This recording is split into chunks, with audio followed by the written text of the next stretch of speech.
What's up, you guys? Sean Ross Sapp. Welcome to Fightful. It is December 28th, 2024. It is very, very rare that I'm doing an AEW pay-per-view post show that starts the same day that the pay-per-view does. Usually these end at midnight Eastern, and we're talking and giving you all the details on the scrum, the show, the backstage news from Fightful Select, and it's like 12:15 a.m. But by God, we are here. I am fresh off of a little trip to New York. We had some details on Madison Square Garden's WWE show and the like on FightfulSelect.com. That is what brings you this entire show, FightfulSelect.com. We had a ton of backstage news over there. I was in the Discord chatting with you guys. Please show that some love. $5 a month, $54 a year. Got to be real. Jimmy's talked about jumping up that price. So lock in your year-long price at $54 a year. My God, guys, we had so much this week. Contract news on Jordan Grace, on Brian Myers, news on Kenny Omega coming back, which came to fruition. We had news last week on Adam Copeland's return, which came to fruition, and just a whole bunch of details and stuff for you guys. Slap a retweet on our post, leave a thumbs up, drop a fruit emoji, let us know that you're here. Get your super chats and humper chats in. That lets us know what you want to talk about. And if you got questions on things that might be happening, Fightful does report a significant portion of the wrestling news out there. So we have people like Zach Schimmel who are supporting us. He says, I'm going to send some money for my super chat on this show. Insert Fightful Select support plug here. Well, by God, guys, we had a bunch on there. We're going to talk about it. We'll go ahead and talk a little bit about it. I had heard that Bryan Danielson was backstage at this show. That caused some alarm for some people, but it really shouldn't have. He was at the AEW All-In ticketing event. He is still working with AEW in some capacity. He tried to downplay it a little bit, but I had been told that a little while back that he is still technically doing work with AEW and is contributing in a creative capacity, which is very important. He has a great mind for that type of thing, which they need. They need stuff. They need guys like him who have been on both sides, both the sports entertainment side and the pure wrestling side, so to speak. So I feel like that is very, very important for AEW's direction. And this show had a little bit of all of that. It had a show at the end of the show that I thought was way too sports entertainment. It had some incredible wrestling, had some decisions that I looked at and I go, okay, we'll see how that works. Then some ones that I thought were really, really good. But let's go ahead and jump into it. Big shout out to our moderator, Luis, for helping us out. And I want to say thank you. A lot of you said very nice things about myself, my family, and what we've been through lately on social media, in DMs and the like. My DMs are an absolute trash fire right now, so I will get to them. But I just wanted to say thank you to you all because we are publicly funded. We are publicly supported. We are not owned by a major media company. It is basically sponsors and your donations and subscriptions that keep us going. It is not clicks, contrary to what a lot of people think. So I just want to say thank you guys. I really, truly appreciate all the great things that you all said. And to be quite honest with you guys, don't know if I'd still be around here if not for you guys this year. There are a lot of people that do not have the great support system that I have, and that will never be lost on me. I am very fortunate to do what I do and fortunate that we do it in a wonderful community like this. Efren says, glad you're here, Sean. Love to you and your family. Nothing else. No need to post why. My bad. I'm sorry. I just want to say I appreciate you for that as well. And my God, Zach Schimmel dropping a big one. We'll have Luis apply that to the appropriate spot. Full disclosure, guys, I was supposed to fly back from New York this morning. Supposed to get up at like 5:30 and catch a flight. My ride from JFK to Times Square was longer than my flight this week. It was 2 hours compared to a 1.5 hour flight. So we changed our flights to last night, got home at like 2:33 and had to give up my tickets to the Bengals game. And it's probably a good thing that I did because I knew it would carry over into this AEW show. But what a game that was. So admittedly, I had, a little bit of attention was being paid on the Bengals game as opposed to the pre-show. Demon Diva sending me the cry laugh emojis here. Listen, you want to talk about Times Square? How about a woman who hadn't driven in years, renting a car just to show me Times Square? That was the most horrifying experience of my life, Demon Diva.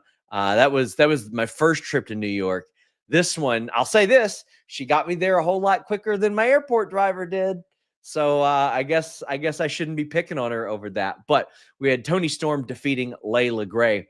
Lela Gray is a person who doesn't necessarily get her flowers a lot of times. Like, she is somebody that wants to work, wants to wrestle, wants to do stuff. Went and got additional reps over at OVW. I believe it's her fiance, Luke Curtis, who's been doing all kinds of extra work across TNA, WWE, AEW, and the like. But they went and got in a bunch of reps at OVW because they wanted to wrestle more. And then they start doing work with New Japan at the dojo and stuff like that because they wanted to work more. This was to further the Toni Storm storyline, which, again, I have said this for quite some time. I have long thought that AEW has done a pretty good job with developing some underneath people in the women's division and developing some underneath stories. That way they have somebody that's ready for the title picture. This is something that I do wish WWE would do more, especially with an additional title. Like, for example, they got tag champion competing for the world title next week. It doesn't necessarily make sense to me, but they are where they are. Toni Storm gets the win. Then we see Deonna Purrazzo, and initially I was like, damn, did they bring her in for this? Just this? And then I was like, well, wait, they're in Orlando. She lives there. She lives there, and a ton of people were there as she was. I'll tell you more about them in a moment. But Toni is doing this, like, I don't know if it's a CTE gimmick. I don't know if it's a got knocked on the head gimmick. I have long thought it was just timeless Toni Storm playing her newest role, which is Toni Storm. Like, she's playing herself. And it's really good. Like, I mean, the stuff that she does resonates really, really well with people. And this allows her to be in some more undercard stuff after dominating that top title scene for the better part of a year and a half and being in that story with Mariah. Because listen, why would Mariah call attention to herself in that situation? She's happy to not be dealing with Toni Storm. She thinks that she's gotten away with something there. So I think that works out really well. Deonna giving her the opportunity of a first-time match. I thought that was cool stuff. Some other people that FightfulSelect.com, the best $5 a month in the business, reported were backstage. Julia Hart, the Guns, who had not been around in quite a while. Got also Nick Wayne, Bryan Danielson, who we mentioned, but a couple of former WWE names and a soon-to-be free agent, AJ Francis, who really turned heads in TNA. Like, he did a lot of talking before he went to TNA. Has done a lot of talking since he went to TNA as well.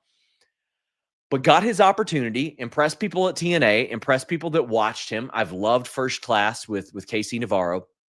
Had a really, really good match with Nick Nemeth in the main event of that pay-per-view.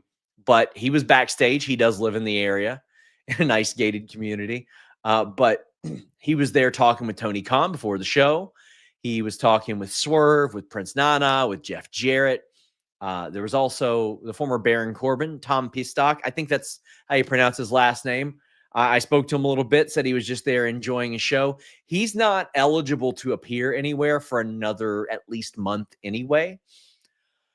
But he's a guy that I don't know necessarily if he would fit in AEW or what they would want there, but he's going to get work if he wants it. Like, he's going to appear somewhere if he so chooses. Like, I think New Japan would be a phenomenal fit for him, especially the way that he was wrestling towards the end of his WWE run. Like, go back and look at Baron Corbin's match with Carmelo Hayes that he had. It was really good. And, I hate to be like the moveset guy, but listen, one of the things that made Baron Corbin not an exciting person to watch wasn't necessarily the in-ring for a long time, but when you slap on a half Nelson crossface for 2.5 minutes, it's like, okay, well, that changed his last run. That absolutely changed. But yeah, all of them were backstage. Listen, and let's be real, guys. You don't want to put your audience to sleep with a half Nelson crossface. But if you do, at least make sure they're laying on a Helix mattress. I can't begin to tell you guys the value of a good night's sleep. It changed my life when I changed my sleeping habits. And helixsleep.com/Fightful was a part of that before we even did business with them. I wanted to find a new mattress, and I wanted to make sure I had the one that was right for me. I went to helixsleep.com, I took their sleep quiz, got matched up to one of their models, and it's taken me from just a back sleeper to also a side sleeper, which gets me a better night's sleep in general. They have a 100-night risk-free trial. If you want to send it back, they'll come get it. They've got flexible financing plans. They've always got great deals over at helixsleep.com/Fightful. Ideally, you're spending at least 1/3 of your life in your bed. Make sure that you invest in your sleep. It's something that you're using a great portion of your life. You want to check them out. They've got a 10 to 15-year warranty, free U.S. shipping with quick, no-contact delivery. Setup is so easy, and they got 30,000 plus 5-star reviews at helixsleep.com/Fightful. Check it out, guys. Love Helix Sleep. I have had 2 mattresses with them and their sister company, Allform. I had 2 couches from there as well. Truly love their product. Just great people over there. Check them out, support them. Jeff Jarrett defeated QT Marshall, and then we had Leo Rush, Action Andretti, and Brian Cage, Lance Archer defeating the Outrunners and Top Flight. Then we had Private Party confronting Rush and Andretti after the match, or Leo Rush and Andretti after the match. I had a little bit of pause as to, like, first off, why wasn't the tag title match on this show? And then I'm like, well, considering the kind of match they're having, this is the type of thing that you would like to have on the first simulcast, the mother of all simulcasts, or the first Collision. You want to have that on one of these very important shows. It's something I have been complaining about for a long time. I've been saying you need to put big matches on TV. It's going to be paying for an awful lot of your stuff. So have fewer matches on the pay-per-view, and then add a couple to the TV. And that's what they did. Listen, we had a pay-per-view that ended at 11:35, 11:40 or so, instead of, gosh, what was it? 14 matches or whatever. Let's see what last year had. Last year had 13 matches. And all of them, okay, well, it had 12 matches, and then Christian Cage beating Adam Copeland for the TNT title. So really 12 full-on matches. This one had less than that. I am all for that. I think that AEW should reduce the number of matches to about 8 or 9 total. I would probably do 1 pre-show match and then disperse a lot of that on other shows. But listen, this is something that I have complained about for so long that it's not even worth doing.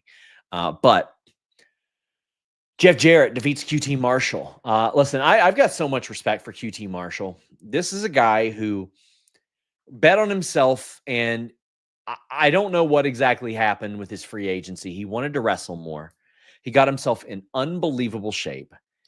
And then he came back to AEW, and they said, well, we're not going to have you wrestling on TV.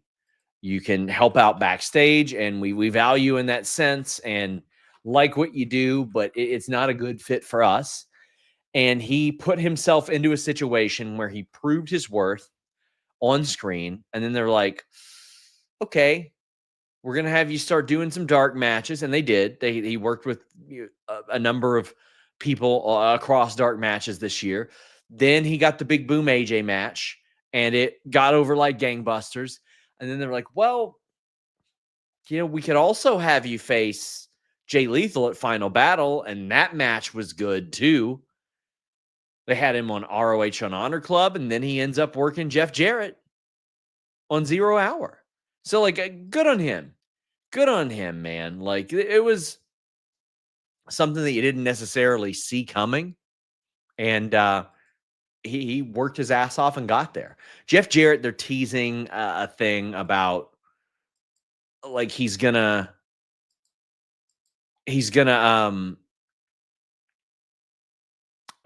like do something with his future. Sorry, Jay Holler, you accidentally got timed out for somebody else in the chat. I apologize, Jay Holler. That wasn't intentional. But Jeff Jarrett is going to discuss his future in wrestling. We'll see how that goes. He's still, here's what I always say about Jeff Jarrett. Jeff Jarrett can have a match that is honestly just as good now as it was in the 90s because he doesn't do anything different. Like he didn't do anything in the 90s or the 80s that he couldn't do now. So like he can pretty well just do all the same stuff. We got a super chat from Crazy 101 says, who do you see Mustafa Ali signing with? I see him working the indies for a little bit. He was very particular about wanting people to know that he is a free agent. If I were AEW, I would probably sign him and have him lead the charge for ROH on TV. If they get a TV deal, that'd be kind of cool.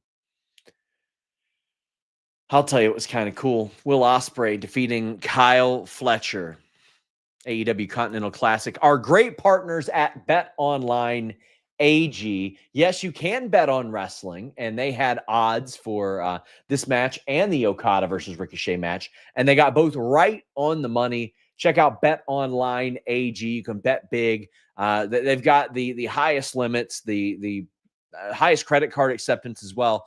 The fastest payouts over at Bet Online AG. You can bet on the NFL, the NBA, the NCAA, UFC, NHL, boxing. They got a bunch of games. You can compare their competitors. Trusted by millions. They have been at it for so long. And we're going to tell you about more of their odds throughout this show. Tony Storm, of course, was favored to win as well. But they're not just an online platform. They focus on the player. Check out Bet Online AG. Of course, we only want you to bet what you can, and please bet responsibly. But they had Ospreay and Okada going to the finals. Fightful Select Scoop Thread sort of confirmed that as well. But this match was important for a number of things. One, it set up the Ospreay-Okada match, but it also continued the feud with Ospreay and Kyle Fletcher. So Ospreay didn't win later on in the night. He ran the blade, as they say, bled an awful lot, which I think went a long way for Kyle Fletcher keeping his heat, because Kyle Fletcher is a very Don Callis-inspired character. He is all about getting that heat. He has tried to eliminate those cool qualities that you might like in him, but he's still a phenomenal performer. Like, you can look at him and see he's going to be a top guy for them for a very long time, and that's very important to have. There's a great spot here where Ospreay or Fletcher tears up an Ospreay is better sign. And then he gets surprised with an Ospreay is still better sign. I love that. That was such a great spot. A nice little meme moment there. But Fletcher is a dude who got an awful lot of big wins leading to this moment. And that was something that you had to do. You gotta, what I have always said, and it was about Daniel Garcia for years, Takeshita for the last couple of years, and they haven't really wasted any time on Kyle Fletcher. A lot of times when people think that a guy is next, like a Ricky Starks, eventually he's just got to be that guy. You got to push him. You got to make everybody know, no, he is the dude. Now, I know that everybody can't be Braun Breaker and Brock Lesnar, who immediately got sizable pushes, or Gunther on the main roster, who went to hold the Intercontinental title for years and then the world title. But a good example that I have used is Alberto Del Rio, who I never thought was particularly that great. He was okay. But he's still getting bookings today because WWE pushed him in such a prominent manner immediately. I mean, if you even remember back then when they edited his profile on WWE.com, they accidentally left in a note where the editor said, I know he's supposed to be a pretty big deal pretty quickly. Let us know what you think about this. And they had him win the Royal Rumble. They had him win the world title. Sometimes you just got to immediately let people know this guy is up. Now, with Kyle Fletcher, he was kind of thrust into that situation as a result of Mark Davis's injury. But he's delivered. He's just constantly delivered. There's a whole bunch of people that didn't know he could cut promos because they didn't watch him in New Japan, and that's okay. We're not going to gatekeep here, but guy can cut promos, and guy can deliver in the ring. Guy has a manager with heat. He gets heat himself too. Oh, phenomenal. Speaking of phenomenal, Ospreay wins with a Styles Clash. Saw a friend on Twitter, Jenny Omega, saying how that's the most painful move because it hurts your feet, your knees, your ankles, your penis. Listen, it can do some things to you. It can harm you. It can do some things down there. This is where I would usually go for a Blue Chew read. Usually, like right now. Blue Chew, main event performance, main event confidence, and a main event deal. Go to BlueChew.com and use the code FIGHTFUL, and you will get Blue Chew with their first shipment for free. Shipment? Yeah, I said shipment.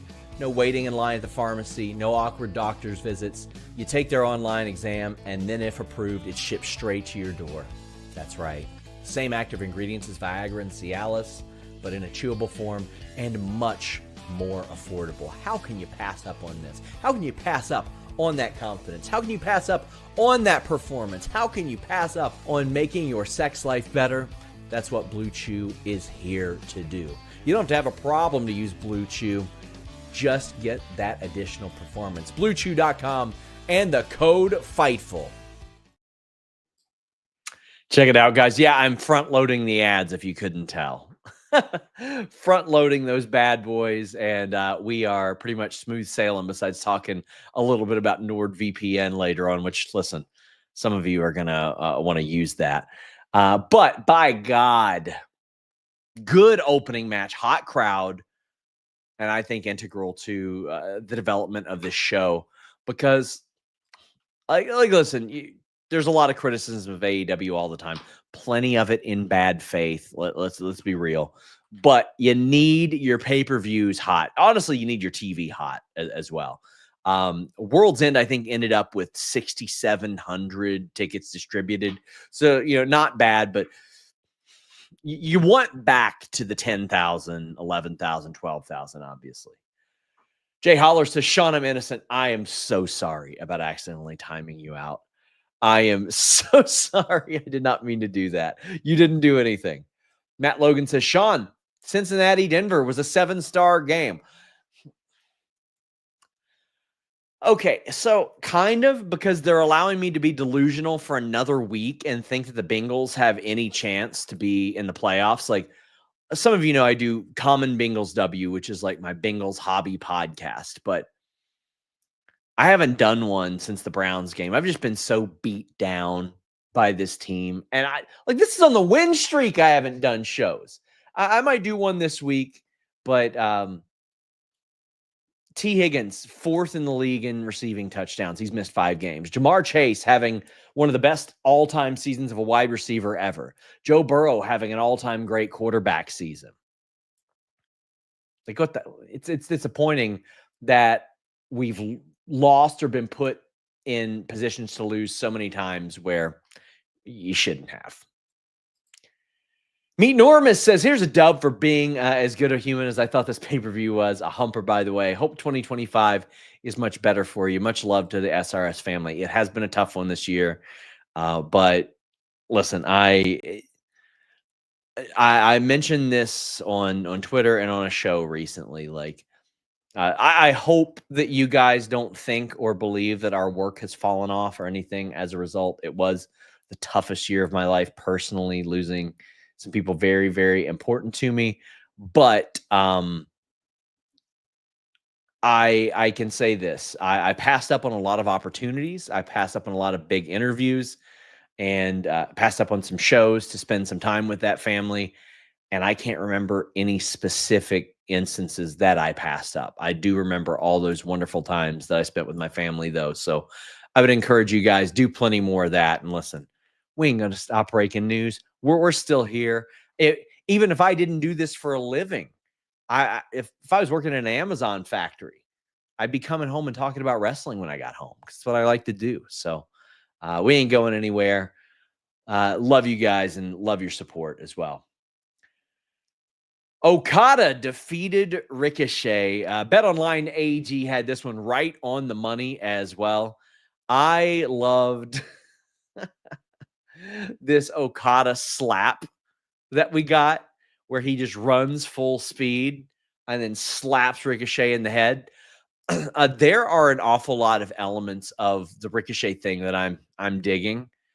And there's some I'm not. Like, I'm not into the Andrew Tate elements of it, like my woman's making me a sandwich stuff. I'm not into that. But I mean, right now, I would imagine what he's doing is seeing what works, because this is largely uncharted territory.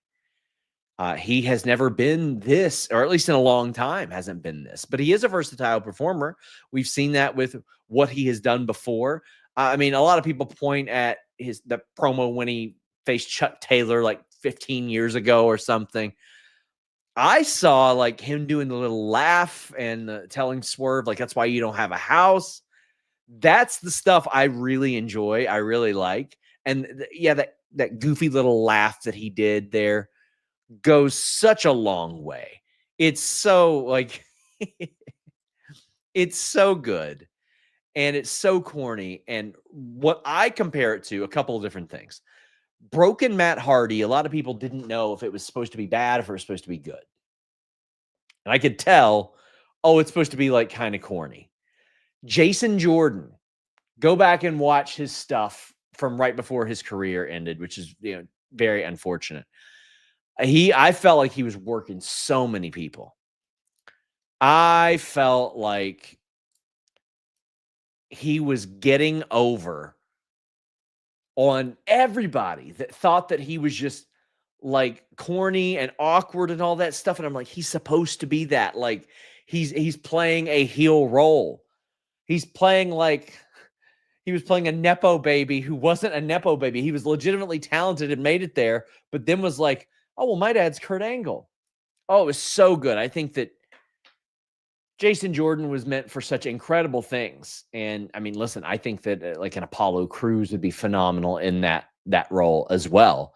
And Ricochet too, because like Ricochet is one of those guys where I got to be real, man. If I was 20% as good or physically gifted as Ricochet, 20% as physically gifted as Ricochet, 20% is strong, 20% is fast, as agile, doing stuff off the top rope, anything.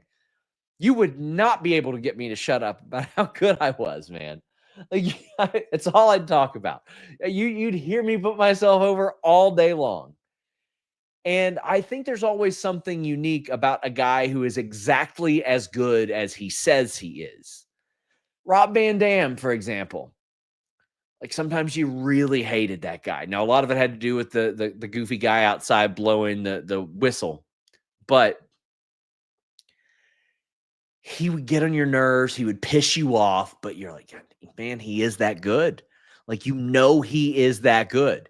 And I think that's Ricochet. But he lost tonight.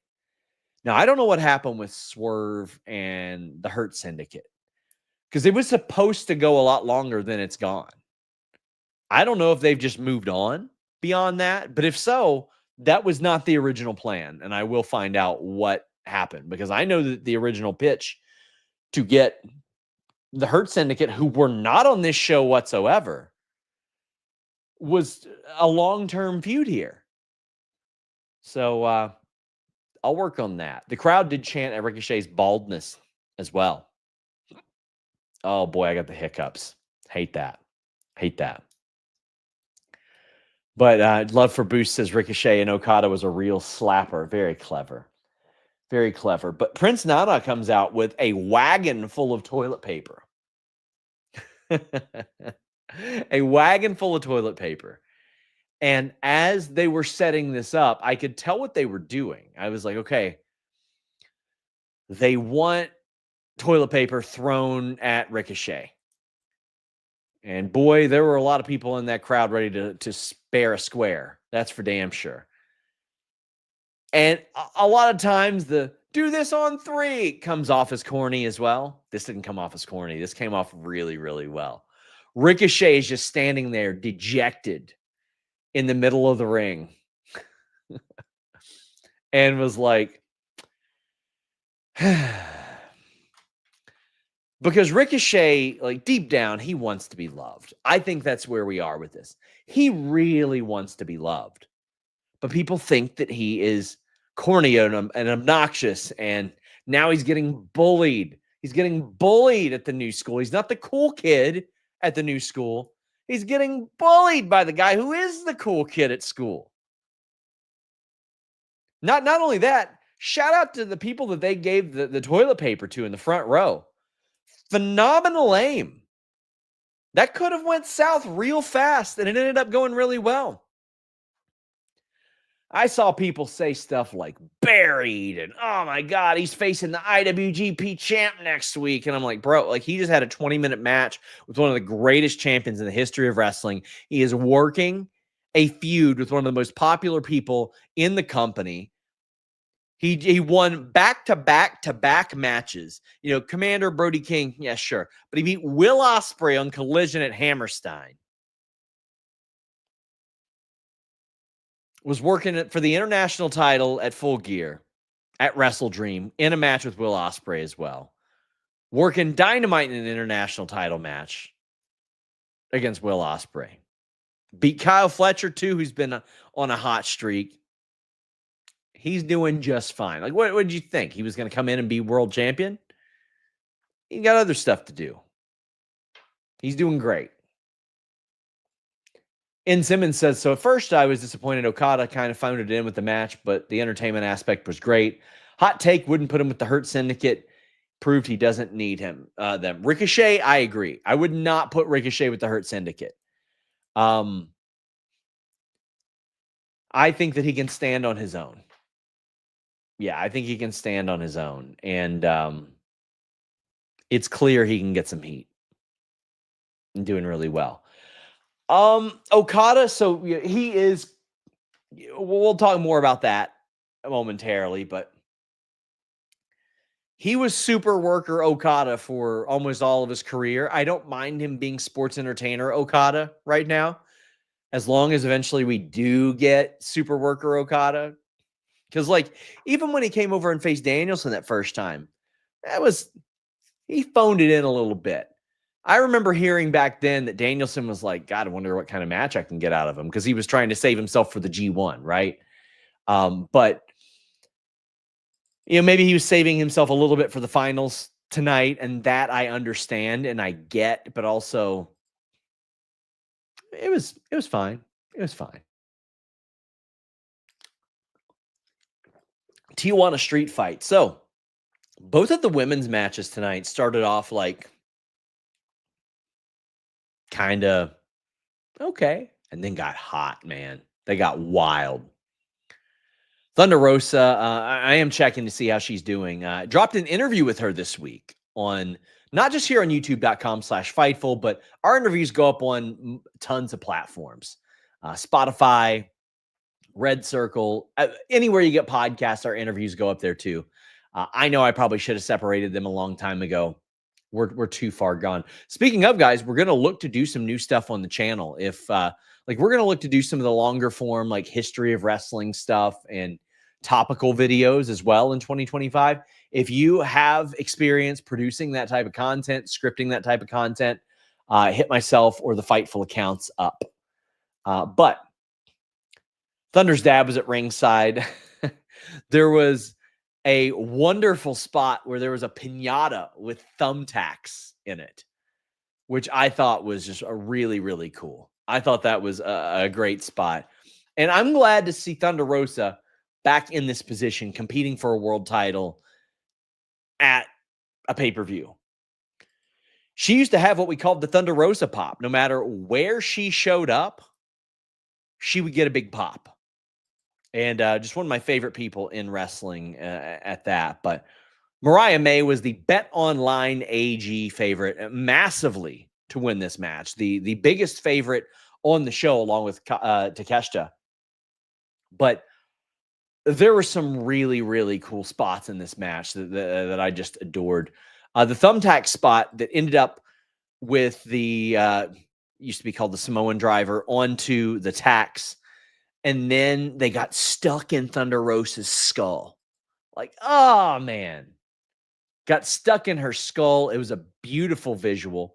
We saw Mariah May do the old Dale Gribble pocket sand, and not only got Aubrey, but got Thunder Rosa, but got Aubrey as well. Like, it was pretty gnarly, man. But that finish, the Storm Zero off the apron through a table, and it was really just we call that the stump pile driver, where you're not really lifting somebody up and doing like the full-on Rhino ECW lift up, hold, jump off. You're basically just pulling somebody and they're going with you, and you go through the table. Somebody in my comments said that table had to be coerced into breaking. Brother, have I been there? I've been there over the last year. But man, Thunder Rosa is such a tough ass woman. Like, all those tacks in her head. You got Aubrey counting the 3 onto the tacks as well. But listen, man, I am a Dale Gribble guy, and I am here for any pocket sand offense that we see. Mariah May, like, obviously her feud with Toni Storm took center stage. No pun intended, but by God, it's there, right? And since then, her feuds haven't really taken center stage. And that's not an uncommon thing in wrestling, right? Where after you get your big moment, it's the now what? Now what? Now what? Well, Toni Storm hit the bricks for a while. Toni Storm was gone, so they couldn't immediately follow up on that.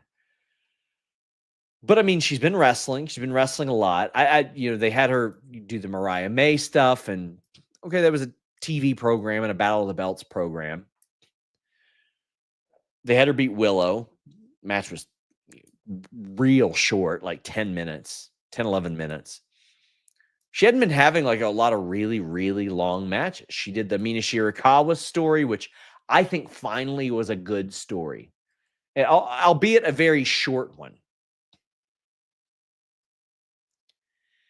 And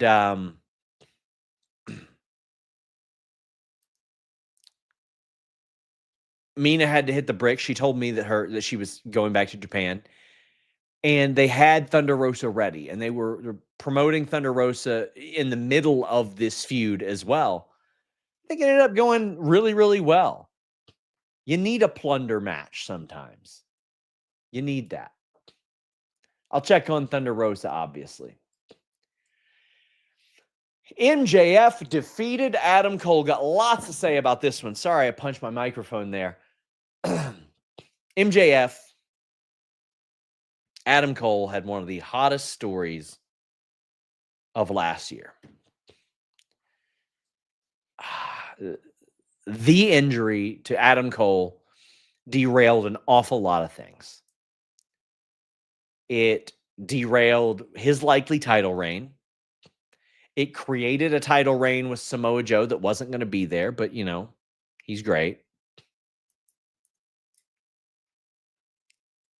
It extended a feud that was designed to turn one guy heel and make one guy babyface.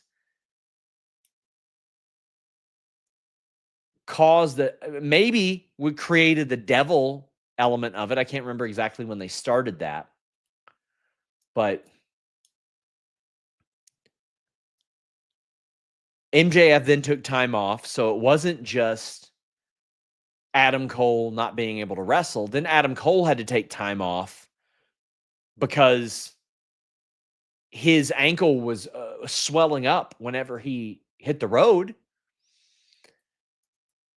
They had to do the thing where Adam Cole came back as a babyface and said, well, I got to him before he got to me, which is completely reasonable, but there were so many other heelish tactics that were employed there.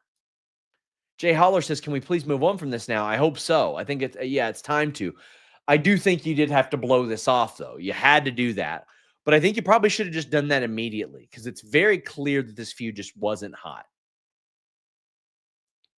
And these were two guys that were at All In, one of the most attended wrestling shows of all time, and were over with the crowd. And I mean, also, Adam Cole's injury likely contributed to MJF's injuries because as a result of Adam Cole not being able to work or wrestle, MJF had to wrestle a whole lot more. And this is a guy whose career and character was pretty heavily based off the fact that he didn't wrestle that much, right? Like, for example, from All In London to the end of the year, MJF had wrestled, a dozen times. Since then, in the full year since then, he's wrestled 10, 11 times. Not many. He's an attraction. And I'm not saying that's a lot. Obviously, it's not a lot to wrestle, but, man was working pretty hard there and ended up getting injuries. I thought the match was good tonight. It's just one of those things where at this point, I was very ready for it to be over. Love MJF. Love Adam Cole. I do think that Adam Cole excelled an awful lot in ROH because he was a guy that had a ton of character, and not everybody in ROH had a ton of character. Then he excelled in NXT because he was that unique hybrid of a lot of character and this really, really fast, hard work rate that wasn't always all over the place in NXT. It was a lot more prevalent in that era. But there isn't a ton in AEW that he does that other people can't do. I wouldn't say that we've seen it all from Adam Cole, but we've seen a lot. We've certainly seen his fastball enough times to judge it and pull one over the right field wall. Like, we've seen it. I'd like to see some other pitches from Adam Cole. I'd like to see him switch it up. Throw a few breaking balls in there. They tried it with the heel run last year. This match got blood. So Ospreay got split open earlier in the night. I don't know if this needed blood. And I understand that this is a year, and I put an asterisk next to that, year plus long feud. I think cumulatively it still is probably.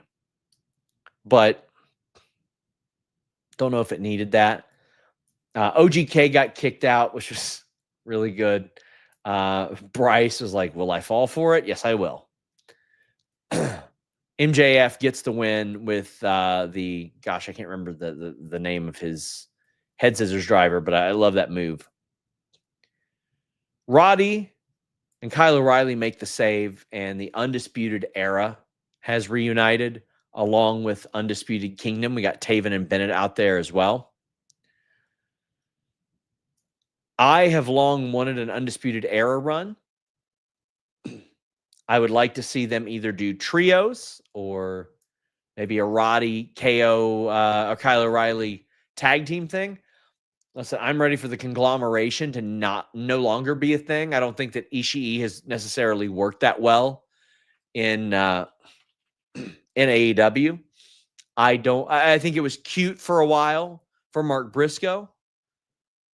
And Orange Cassidy is doing other things, unless you want them actively competing in like the trios division. But I mean, Ishii's back in Japan, so he's been working there the last. He did Road to Tokyo Dome. Yeah, he was teaming with Shota, so yeah, he's back there. So I'm good if the conglomeration is no longer a thing, because I don't think that Mark Briscoe really wants to do a tag team run without his brother, and I don't blame him. A trios run, sure.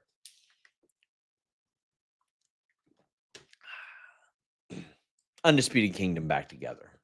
Okay. But also, this match was good. This match was a fitting match for the end of this feud that I think that almost everybody would kind of agree just went on too long. But I'm also not on board with this revisionist history that this story always sucked, because it didn't always suck. It was very good. It was very entertaining. It was very funny. It was one of my favorite things that they were doing for a long time. But it was one of my favorite things they were doing for a long time in a much different AEW. AEW's identity has adjusted so much since then. MJF had to take a lot of time off. Adam Cole missed an entire year. CM Punk is gone from the company. Bryan Danielson is no longer wrestling. Sting has retired. A lot of things have changed. Kenny Omega missed an entire year. We're in an AEW where Miro hasn't wrestled in a whole year. Ricky Starks hasn't been there in 8-9 months.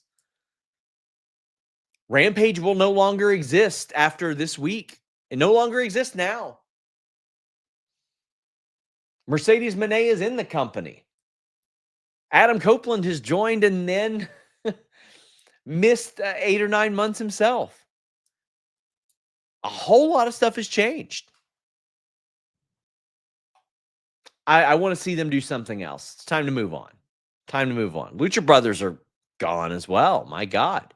Jade Cargill's left the company since All in London last year. Takeshita and Powerhouse Hobbs. Let's talk about this. The meat, by God. You want to talk about things that have changed for AEW? They have gone vegetarian, gone a little vegan this year. No Miro. You had Hobbs missing some big time. Wardlow got hurt. I saw somebody asking about Wardlow in the chat. He's been hurt for quite a while. But the meat, Keith Lee has missed the whole year. A lot of the meat in AEW hasn't necessarily been there. You got the Brian Cage, Lance Archer team. That's fine. But let's be real. They haven't been like singles competitors like heavily factored in a while. Brody King has emerged and done some cool stuff, but they don't quite have the meat that they used to have. And I think that Takeshita, who, I would say in the light meat weight division, and Hobbs, certified meat bumping right there. Certified sirloin beef sons of bitch right there. This is something that I think AEW has missed out on for quite some time. And Blanton in the chat, just want to say, you're right on the money. Hobbs selling tonight was phenomenal. A guy who isn't largely put in the position to sell a ton, selling his ass off. I thought Callis was really good on commentary too, because obviously he was there for his guy Takeshita, but he had a unique insight on Hobbs as well. There was a spot where Hobbs had his knee worked over, and he took off his knee brace. And Callis was like, long term, this is a bad idea. Short term, it might win him the match. And he does really good about that. Like he has been a commentator. He did commentary spots in WWF. He did them on ECW. Like he's been around the world doing this stuff. And somebody that is good in these situations also does get everybody over. And that's something that Callis does really well. The limb work was really good at the beginning of the match. And Luis had a note here that they took off after the beginning of the match when that happened. And that really set it up. That led to a lot of people like really worrying for the health of Hobbs and Takeshita. And Hobbs proving that he can go in there with one of the guys that has an incredible motor. And there's a please be careful chant. Big power slam off the middle rope. Just phenomenal stuff. But Hobbs taking off the knee brace was sort of the beginning of the end there. And I think this was a wonderful way to set up that match. And there is an awful lot to There's an awful lot to Hobbs that we haven't got to see. We haven't got to see that big singles run. We haven't got to see the top of the line solo work out of Hobbs. He'd been with Team Taz, then with Don Callis, and now he's like he's back from injury, and hopefully this isn't just like it. Hopefully there's more to it. We'll ask our moderator Luis to pick up any important notes from the scrum, and then we will disseminate them to you guys. But listen, a lot of you are asking, how am I going to get libraries of wrestling companies? How will I be able to watch this? Where will I be able to watch this? Listen, I got your cheat code, buddy. I got your secret. It's nordvpn.com/Fightful. Are high pay-per-view prices getting to you? Maybe MLB blackouts, maybe the insane cost of Sunday ticket, whatever it might be. nordvpn.com/Fightful is here to help. You get nordvpn.com/Fightful. You change your virtual location with one click. Maybe you want to be in the West Coast when you can't watch a game on the East Coast. They got you covered. Maybe the pay-per-view prices are just too high or there's too many of them. Switch your virtual location overseas and get the prices that they're paying there. NordVPN.com/Fightful does it all for you. And that's in addition to their password manager, their protection on public Wi-Fi, the ability to use it on all your devices, including your router, your TV. It doesn't matter. They've got you on all those. And a 30-day money-back guarantee. Maybe you're just feeling wild and you want to try it. Well, you know what? In 30 days, if you don't like it, spoiler, you will, you can get your money back. NordVPN.com/Fightful. Mercedes Moné versus Kris Statlander. Man, another match that started off quiet, and these girls got them. Man, Mercedes, I'll give you this spoiler. In the match of the year voting for the Fightful Awards presented by NordVPN.com/Fightful, she was going off. I think she would have got more votes for a lot of the Performer of the Year stuff had she wrestled the first half of the year, but unfortunately she was sidelined. But like Kazuchika and Kris Statlander, my God, man, Mercedes is killing it right now. And this is what you wanted. If you were AEW, this is what you needed. This is what you wanted. When you got Mercedes, you weren't necessarily going after the CEO. You were going after the girl who goes out and has some of the best matches that you could imagine. Pulled out a good match with Anna Jay, had an unbelievable match with Kris Statlander, had another great one with Kris Statlander. It's just, for a while, those were happening outside of AEW. Like against Momo and, Hazuki. But over the last month or so, she's really turned it up. I believe it is also the first AEW women's match to pass 20 minutes, which is wild to think about. But you're good on them. It should have happened well before now. I'll say that. But it absolutely is a match that deserved it and should have happened. Or no, it's 19. It says 1925 on there. Insane. How has that not happened yet? How has that not happened? Unbelievable. My God. Thought that the measurements could be right. You can't trust anything on the internet these days. You got to do all the work yourself. Some incredible spots here. So the one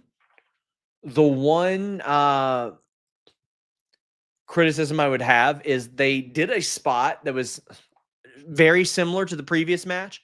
And this is where I think AEW should have a little bit better communication. Kris Statlander ended up having to take off her shoe after Hobbs took off his knee brace. Minimal complaint, whatever. Not that big of a deal. But it's also like a thing that is a little too derivative of the previous match. And I thought that about the 3 matches with blood tonight. I'm like, okay, all right, fine. But this match was unbelievable.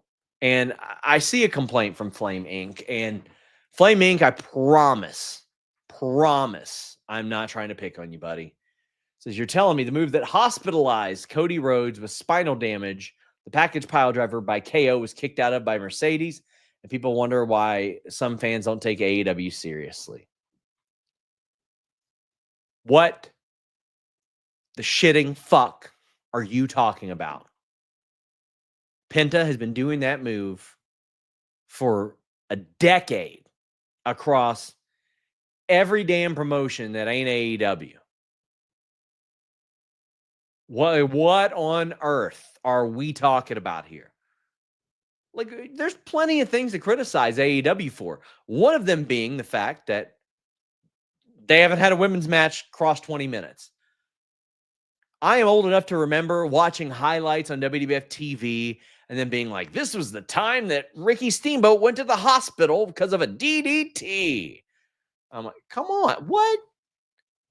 DDT gets kicked out of all the time. They did the Owen Hart pile driver onto the apron. It looked amazing. Phenomenal spot.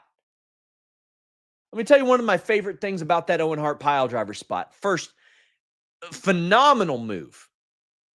But it wasn't Mercedes trying to pin her and Kris Statlander kicking out. No, it was Kris Statlander barely answering a 10 count to get in the ring. That's brilliant shit right there, guys. That's good stuff, to where you don't have a move kicked out of, but you sell the danger of it. Mercedes kicking out of a package pile driver. Mercedes is one of the greatest performers on the planet. Yes, she can kick out of stuff like that. We're not talking about Harley Graham. All due respect, I love you, Harley Graham. We're not talking about Harley Graham kicking out of a package pile driver here. We're talking about Mercedes Moné, WrestleMania main eventer. Huh? Held championships in NXT, WWE, AEW, New Japan Pro Wrestling. Come on, man. And he says, I only say that the last few weeks, WWE made the pile driver a dangerous move and AEW makes it just another move. What's that got to do with AEW? What's that got to do with AEW? Huh? What's that got to do with anything? I don't get it. Wait, so I'm sorry, because Okada beats people with the Rainmaker all the time, every short arm clothesline or ripcord clothesline, and WWE's got to destroy people? No, absolutely not. Come on now. What are we doing here? I'll give you a good example. I'll tell you why I don't typically get bothered by those spots. Now, do I wish that pile drivers were way more protected? Yes, I do. Of course I do. I wish a lot of moves were widely protected. I became an MMA fan when I was little, but then I really started to love it when I saw a Best of Pride FC pay-per-view on DirecTV. And I saw a guy named Mirko Cro Cop. And that guy had a finishing move. The catchphrase was right leg hospital, left leg cemetery.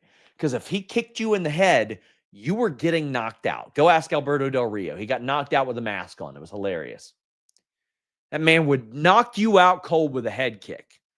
Well, as it turns out, a head kick from everybody isn't a finishing move. You'd like to think so. Sometimes it does, but a lot of times it depends on who is delivering the move. Kevin Owens delivered that move for a very long time in a very dangerous capacity.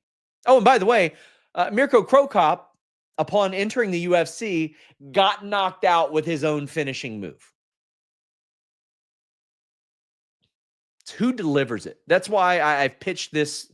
I've pitched this directly to people before. I think they should have Jake Roberts do vignettes where he teaches somebody his DDT.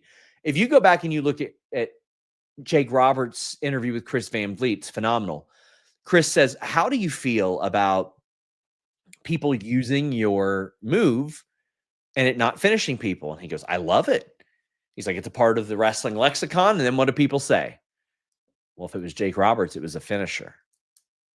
It's about who does it. It's about who does it and how much they're willing to protect it. Listen, sometimes one punch isn't going to knock somebody out. Sometimes it takes a barrage, a combo. Sometimes you got to hit them with everything in the kitchen sink, and it still won't put them away. Do I think there are some moves that should be protected more? Absolutely, man. Like Ring of Honor, like five years ago, I used to get just so like, when I would see like some top rope brain buster or something not pin somebody. But it's about who delivers it and how protected it is. And Flame Inc., I just want to say, I not trying to minimize your opinion or anything like that. I just vehemently disagree with that. And you are entitled to your opinion. Love for Boost says, was that supposed to be a Ganzo bomb on the apron? I thought Stat died. Looked dirty AF. No, it was the Owen Hart pile driver, the sit out pile driver.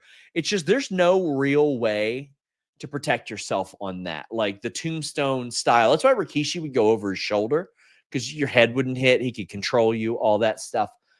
It's real hard when you're holding somebody like that. It's very tough. Irene says Mercedes and Stat killed it tonight. No, Mercedes is the franchise of the division, but if any title could have changed, I wish Stat had won tonight. Yeah, I think it's time to find somebody marquee. Well, I can't say equally marquee with Mercedes and put it in danger. She hasn't ever really felt in danger. By the way, I wanted to mention, as Blanton says, nobody's finished anyone with a Falcon Arrow consistently in ages. I will say, I love that spinning Falcon Arrow of Takeshita, buddy. Oh boy, do I love that. Blanton, Athena, you're absolutely right. You're absolutely right. That is one. Build hater. Man, it's AEW is in that unique position. It used to be when people would go away for a while and come back, they'd be hot. But it took a while for Thunder Rosa, and Britt Baker didn't catch fire, and Thunder Rosa isn't catching fire. I think I meant Jamie Hayter. I don't know if I said Thunder Rosa again. Some notes from the scrum. Tony Khan says he loved running Hammerstein. He'd be very open to continuing that. He says they were a huge success. Collision did its biggest rating in a year and a half running there. Said at the start of the year, records reset. Copeland said he's been cleared to wrestle for a while now, but he and Tony talked about Copeland dealing with the fallout from the hurricane. They've been brushing their teeth with bottled water for 3 months in Asheville. My God, man.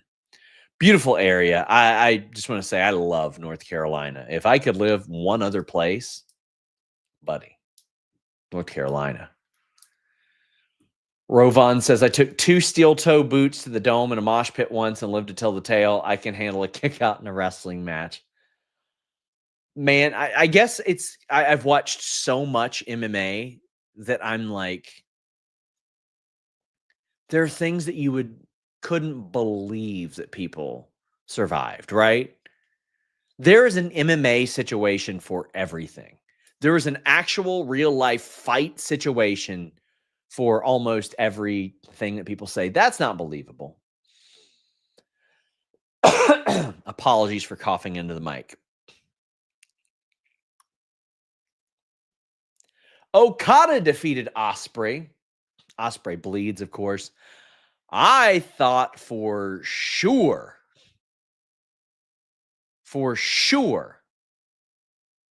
this was going to go way longer than it did. Also, my God, Mercedes and Kris did go over 20 minutes. They went 24. You can't even believe anything on the internet that's being corrected on the internet. I can't fact check while I'm on the air. It went 24 minutes. It is the first women's match to ever go over 20 minutes. My apologies for the confusion. It's been a long week.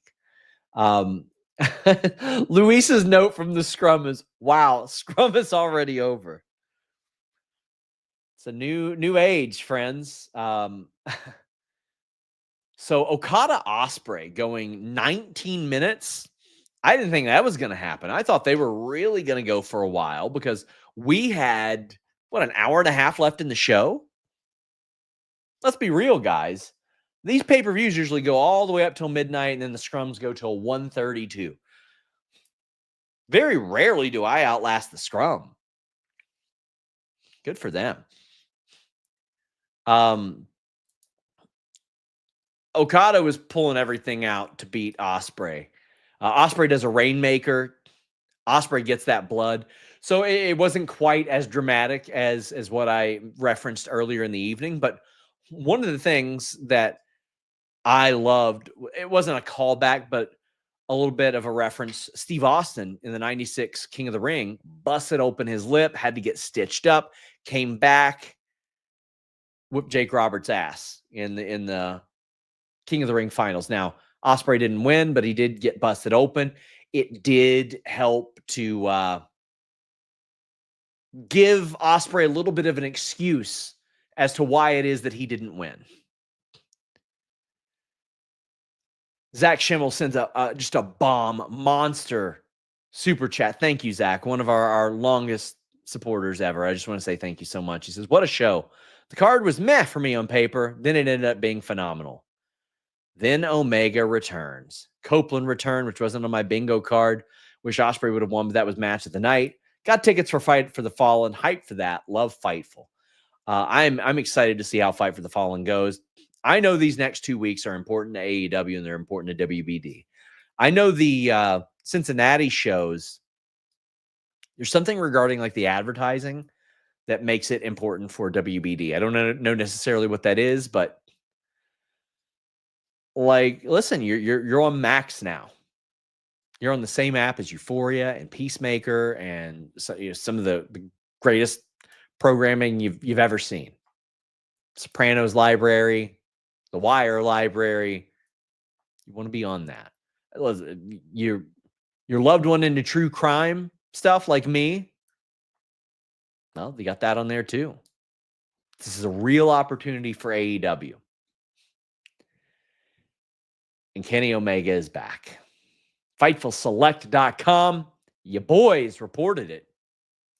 Also, I want to thank who is on Twitch. Who sent us the raid on Twitch, by the way? I don't know if Luis could find that out or just somebody who's watching on Twitch could let us know, because I just see that somebody rated us. So I wanted to say thank you to them personally. That means an awful lot. I don't promote our Twitch a ton, but yeah. Somebody says, Sean, sent any angry voicemails lately? Hell yeah, I send angry voicemails to people who threaten and harass the father of a dead child and send harassment to a dead kid's pediatric cancer foundation. Yeah, absolutely. Let me ask you, Turnbow, is that something that you advocate? Because I get this a lot. I get this a lot now because a guy had posted about that. Hell yeah, I sent him a voicemail. And hell yeah, I was upset about what he did. That's crossing the line to me. That ain't okay. It is not okay to stomp on a dead child's memory, legacy, any of that, and actively troll his family. That's horrible. Horrible. And by all means, if you advocate that, if you support that, if you say, you know what, Sean, you should have let that go. Don't support me. Don't follow me. Don't subscribe to my website. Don't click on my articles. Don't talk about our scoops. Don't do any of that stuff. Because I haven't referenced that fella publicly in a while, but it's at Sitting in Gorilla on Instagram and TikTok. He posted a voicemail that I left him and edited out the part where I said, you should apologize to that man for what you said about his dead child. I was on a Spaces with that child's father, and he said, my kid would be 13 today. And he said, there's nothing he can do to me that hasn't been taken from me. But yeah, you want to bring that up here? Yeah, sure, we can talk about it. I did a big old space on it a few weeks ago. You best believe if I'm coming at somebody, I got receipts on them, buddy. I ain't going at somebody for random wrestling shit. You ain't gonna see nobody being able to say, "Hey, Sean Ross, he left me a voicemail. He left me an angry DM over some wrestling stuff." I don't give a fuck what you think about pro wrestling. You can enjoy or not enjoy whatever you want. Whatever you want. What you can't do is harass a dead child. Sorry to digress, my friends, but yeah, hey, where's old dude? Did he not follow up with another comment? Did he not say anything? Or did he leave? Hey, who sent that Twitch raid, by the way? How am I pronouncing this? Is it Graze Streams? I just want to make sure that I give them their love, because that means an awful lot. Because listen, I don't know Twitch. I don't know how to do any of that. And I just want to say thank you to them for doing that. That's very, very kind of you. But a reminder, guys, leave your thumbs up, all that stuff. Kenny Omega is back. There was something that I didn't like about this. And I think it was Shivani saying, "Oh, we don't know how long it'll take him to get into wrestling shape." And I was like, "What? He's wrestling next week. He's wrestling Gabe Kidd next week." First off, why aren't they mentioning that? Like, mention your partner that you're doing business with. Now, I know that there were a lot of people that were like, "Oh, why would Kenny Omega return on New Japan and not AEW?" And I talked to Kenny about it on camera. First off, pile driver finisher, you're right. Gabe Kidd is a beast. When somebody asked me who I wanted Kenny Omega to face, I said Gabe Kidd. He sells matches like fights. He's one of my favorite people to do interviews with. He's phenomenal. He talks that shit. He's like if Conor McGregor was a wrestler without all the horrible shit that Conor McGregor has done. And I know that for Kenny Omega, he was like, "Well, it's important for maintaining a relationship, and Japan is important to me." He said that AEW didn't need him, but yeah, of course, AEW needed Kenny Omega. Yeah, they need Kenny Omega. There ain't ever a time where they didn't need Kenny Omega. They've always needed Kenny Omega. But when you take a Switchblade Jay White, you take a Kazuchika Okada, you take a Will Ospreay from New Japan, it goes an awful long way to say, yeah, we'll send a whole lot of guys over to Japan for Wrestle Dynasty, even though there's some that can't make it because of Collision. But sending Kenny over there, which, by the way, he leaves on January 1st for that, I believe. So I don't know if he'll be on this week's Dynamite yet. Don't know. But Christopher Daniels also said he's not an EVP anymore, but Omega is. But Omega just handed the championship to Okada. And so Crazy 101 says Kenny Okada all in Texas main event. And I get it. But we're talking about 7 months away. It's hard to circle back to that in 7 months. But you also have to have Kenny at least acknowledge Okada, because Okada wrote him off, right? But I was hoping that Omega would get up on the ramp and then say, "Nah, to hell with this," and go in and slug it out with Okada. Now, I know there's a lot of people that say, okay, well, they'll get back to it for All In. But what until then? What are we doing until then? I could see a world where Kenny Omega maybe becomes international champion. And I would love to see them merge those titles. And I hope they don't call it the Intercontinental title, though, because that makes it seem less than international. You know what I mean?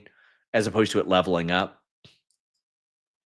But they certainly leaned in heavy to the, okay, here's the shot of Omega and Okada, and there's the all-in graphic in the background, right? I Am Crush NC says, one of my favorite AEW shows ever. Rewatching it now, every match hit, the stories, the returns, the show had everything. AEFNW. Glad you enjoyed it. Glad you enjoyed it. Should have main evented. This should have main evented. Okada Ospreay could have went longer. Kenny Omega coming back after, all the bullshit that happened in the world title match could have brought some levity to the, okay, well, this is what AEW is now type of thing. And I say that liking the Death Riders, liking FTR, really liking FTR. Adam Copeland, one of my favorites of all time. Love Switchblade, love Hangman Page, love Orange Cassidy. What was the ending to this? I didn't like that at all. I kind of liked that everybody got involved, like Wheeler Yuta and Claudio and Marina and all that stuff, because Switchblade hitting the Blade Runner on Marina was a great spot. Jon Moxley was the BetOnline AG favorite by a large margin, by the way. But Hangman pulling the ref out, Yuta attacking the ref. And then Moxley won just like really as I thought it was kind of picking up. Like you went 17 minutes. It ended up being the third longest match on the show as I saw. But if this was going to be the finish, I really think that Okada Ospreay should have main evented this show with Kenny coming back. But it was like as soon as that match just shifted into another gear, bam, it was over. And for the Jon Moxley doing the, I hate what AEW has become, this isn't what AEW was built on. What are we talking about? Now, it was certainly built on surprise endings of pay-per-views with, big appearances and returns and all that stuff. He did one of them, right? At Double or Nothing. But J.M. Garcia says, I feel like the main event should have used the double Jeopardy match stipulation, would have added to the story between all four of them. Somebody fresh in my memory on that stipulation. Somebody hit me with the details of that. It's just been a long week. Death Rider's story ain't hitting for me. This match didn't hit for me. This finish didn't hit for me. Vicky says, Vicky, our good friend, says, hi, SRS, like you, 2024 has been tough for me, but we got to meet each other, Vicky. You and your lovely friend, I'm sorry, her name escapes me at this moment. Again, long week, but she said, I got Sting, Revolution, and all of you. Ospreay was phenomenal tonight. Loved watching Marina take Jay's finisher. Would love to see another faction get a woman to take her. I agree. And it's got to be someone just as imposing. It's got to be very, very similar, Vicky. It can't just be anybody. All due respect to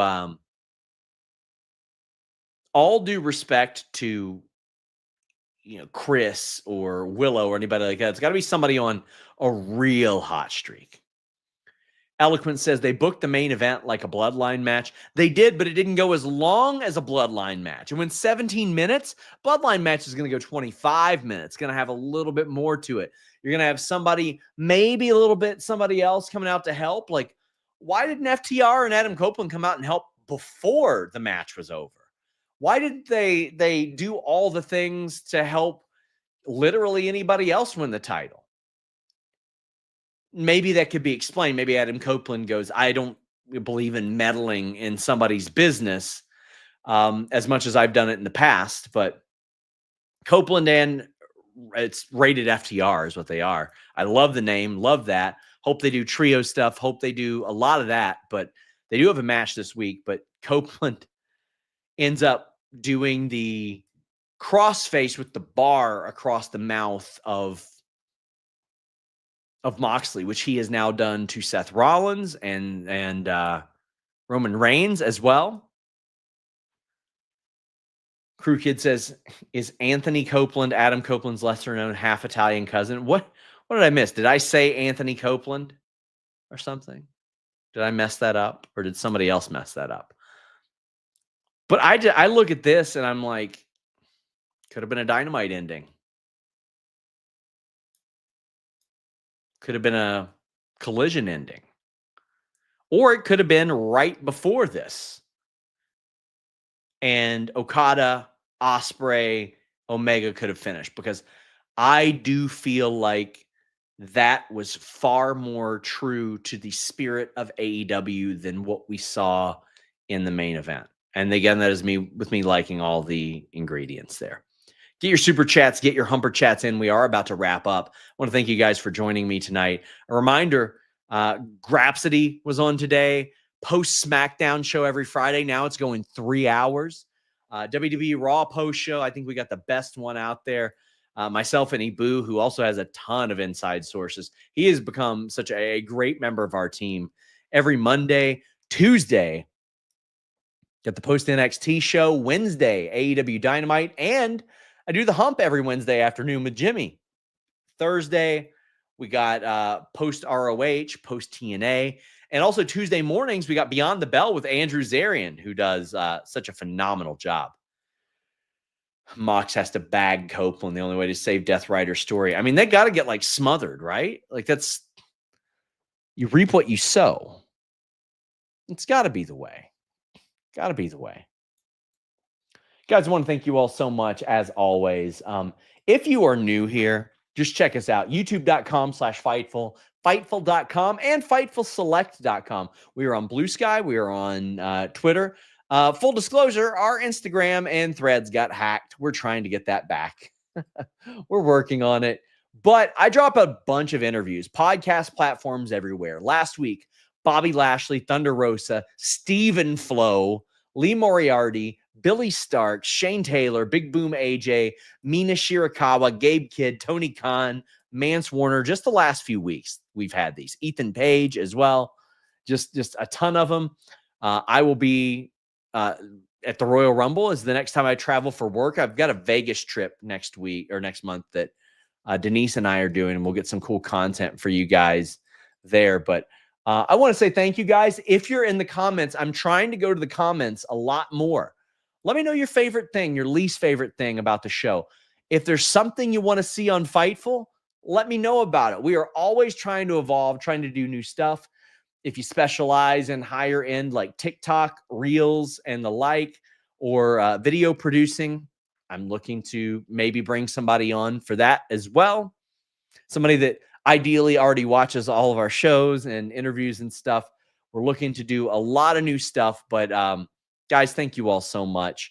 This effectively, well, no, I've got Raw on Monday the 30th, by God, but I've got a Fightful Select Q&A show that drops on Monday as well. I'm just babbling at this point. Thank you to our wonderful sponsors, Helix, Bet Online, Blue Chew, and NordVPN.com/Fightful. Appreciate our great moderator, Luis, and all of you who have supported us. Until next time, we're out.